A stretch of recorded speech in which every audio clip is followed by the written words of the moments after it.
వర్షాకాలం వచ్చిందంటే మన ఇంటి పెరట్లో అన్ని రకాల మొక్కలు మనం నాటాలని ప్రయత్నిస్తుంటాం. ఎక్కువగా పూల మొక్కలు. వాటితో పాటు కొన్ని ఔషధ మొక్కలు కూడా నాటుతుంటారు. ఈ వీటిపైన అవగాహన ఉన్నటువంటి వారు.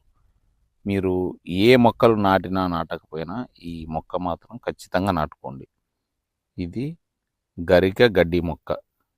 విశేషమైనటువంటి ఆరోగ్య ప్రయోజనాలు అందిస్తుంది. అంతేకాకుండా ఇది మన ఇంట్లో ఉన్నటువంటి చెడు దృష్టిని, నరదృష్టిని దూరం చేస్తుంది. నెగెటివ్ ఎనర్జీని సమూలంగా తొలగించేటువంటి అద్భుతమైనటువంటి మొక్క ఇది.